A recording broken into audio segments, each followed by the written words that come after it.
গতকাল ছিল আমার প্রিয় মানুষটির জন্মদিন। তো তার জন্মদিনের দিনটা কেমন করে কাটালাম তার মুহূর্তগুলো চলো তোমাদের সাথে এই ব্লগে শেয়ার করি।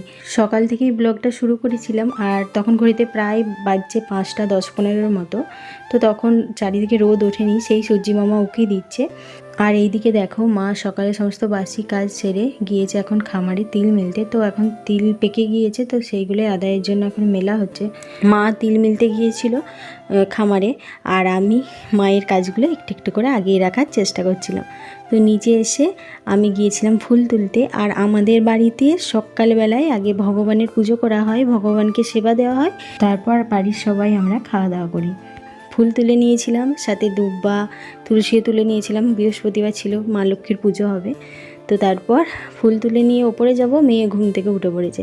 তো তারপর ও ঘুম থেকে ওঠে, আর প্রতিদিনই ও সকালবেলা ওর ঠামির সাথে গোপাল দাদাকে ঘুম থেকে তোলে। তো আজও আমার সাথে চলে গিয়েছিল, সে তার গোপাল দাদাকে ঘুম থেকে তুলে তাকে চোখে মুখে জল দিয়ে তার পোশাক বদলে দিয়ে তাকে সেবা দিয়েছিল। তো তারপর আমি আলপনাটাও দিয়ে দিয়েছিলাম মায়ের, যাতে তাড়াতাড়ি এসে স্নান টান সেরে পুজো করতে সুবিধা হয়। তো এখানেও দেখো আমার সেই ছোট্ট দুটো হাত দিয়ে সেও আলপনা দিয়েছিল।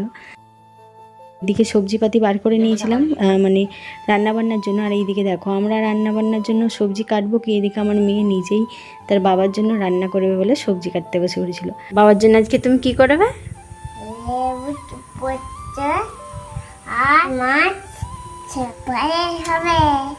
আর এইদিকে আমি আর মা দুজনে সবজি কাটতে বসেছিলাম। তো আজ বড়মশাইয়ের পছন্দের সমস্ত রান্না বান্না হবে, সে যা যা খেতে ভালোবাসে। তো গল্প করতে করতে আমরা সবজি কেটে নিয়েছি। আর এইদিকে আলু কেটে নিয়েছিলাম সেদ্ধ করব বলে মুড়ি খাবারের জন্য। তো আজ আর কিছু করিনি। তো আলু সেদ্ধ হলে প্রেশারে আলুগুলোকে সেদ্ধ করে নিই।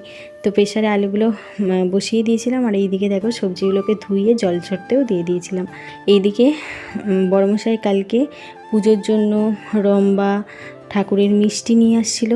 জন্মদিনে তুলসী মন্দিরে পুজো দেওয়া হবে, আর আমাদের বাড়ির সবার জন্য মিষ্টি নিয়ে আসছে, রসগোল্লা পান্তুয়া।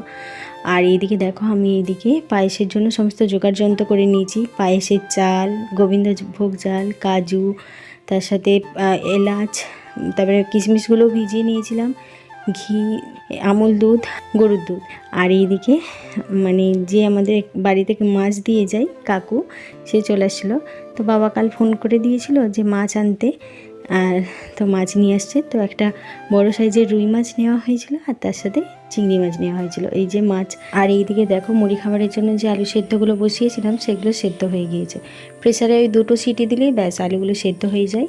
আর এইদিকে গরম গরম তেল লঙ্কা বানিয়েছি, পরিমাণ মতো লবণ দিয়ে আর গরম গরম তেল লঙ্কা দিয়ে আলুটা মাখছি, ভালো লাগে খেতে মুড়ি দিয়ে।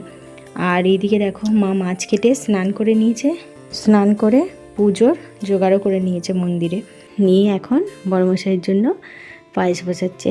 আর আমি এদিকে চলে আসছি মায়ের জন্য ছাতু গুলে নিতে। তো মা সকাল থেকে ওই কিছু খায়নি, মানে মুড়ি টুড়ি কিছু খাবে না ও, মানে একেবারে পুজো হলে বড়মশাইকে ফোঁটা দিয়ে পায়েস খাইয়ে তারপর খাবে। তো ওই জন্য ভাবলাম মাকে একটু ছাতুর শরবত বানিয়ে দিই, ছাতুটা খেলে অনেকক্ষণ পেটটা ভরা থাকবে। তো মাকে ছাতুর শরবত দিয়ে সমস্ত রান্নাবান্নার জোগাড়যন্ত্র করে আমিও বসে পড়েছিলাম খেতে। তো আমি খাচ্ছিলাম খিচুড়ি, এটা সেন্টার থেকে দিয়েছে। তো খাওয়া দাওয়া সেরে এসে দেখি মা এদিকে রান্নাবান্না বসিয়ে দিয়েছে। তো 3 পাকা উনুন জেলে নিয়েছিল একেবারে। 1 পাকা উনানেতে ভাত বসিয়ে দিয়েছিল, আর 2 পাকায় 2টো কড়াই বসিয়ে তরকারিগুলো বানাচ্ছিল। আর এইদিকে দেখো মা রান্না করতে করতে পুরোহিত মশাই চলে আসছিলো। তো পুজো শুরু হয়েছিল মন্দিরে, পুজো শেষে মা এসে দেখো এখন পায়েসটা বানিয়ে নিচ্ছে। তো তখন সেদ্ধ করতে দিয়েছিল, আর এখন সেদ্ধ হয়ে গিয়েছে, দুধ চিনি দিয়ে ফুটিয়ে দিচ্ছে। তো দেখো পায়েস হয়ে গিয়েছে। এখন গোপাল সোনার জন্য আগে বাটিতে তুলে নিল। তো গোপাল সোনাকে সেবা দেবে, আর সেই প্রসাদই বড়মশাইকে দেবে ফোঁটা দেওয়ার সময়। হয়ে গিয়েছে, আমি সবার জন্য এখন বাটিতে বাটিতে সেজে নিচ্ছিলাম। তো বাড়ির সবার জন্য সেজেছিলাম, আর সাথে আমাদের জেঠু কাকুদের বাড়িতে দেওয়ার জন্য পায়েস মিষ্টি সেজে নিচ্ছিলাম।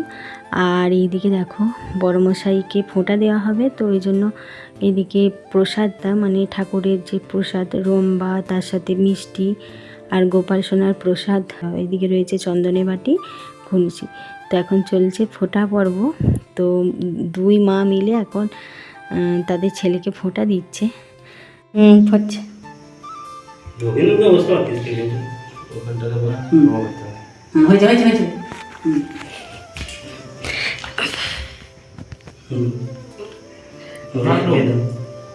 জল একটু খা। ও আগে খাইয়ে দিবে। একটু খা।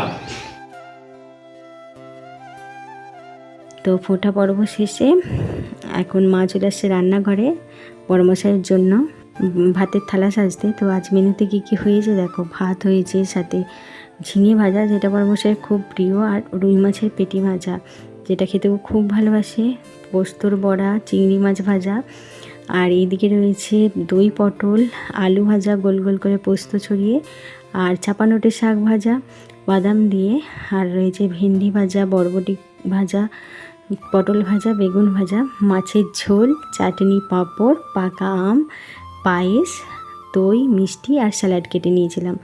তো তারপর এই যে মা নিজে হাতে ভাতের থালা সাজিয়ে বড়মশাইকে সাজিয়ে খেতে দিয়ে দিল। আর তার পাশে এই যে দেখো বাবাকে দিয়েছে, তো মেয়েকেও চাই এরকম সাজিয়ে খেতে দিতে হবে। তো মেয়েও বসে পড়েছে বাবার পাশে। তো ওদেরকে খেতে দিয়ে আমরাও বসে পড়েছিলাম। তো কোন তরকারিটা ছেড়ে কোন তরকারিটা দিয়ে খাবো বুঝতেই পারছিলাম না। তো এইভাবেই কেটে গিয়েছিল বড়মশাইয়ের জন্মদিনের দিনটা। তো কেমন লাগলো আজকের ব্লগ জানিও দিনটা। তো সকলে আমার বড়মশাইকে আশীর্বাদ করো, ও যেন ভালো থাকে, সুস্থ থাকে, আর সৎ পথে পরিশ্রম করে যেন নিজের স্বপ্নগুলোকে পূরণ করতে পারে।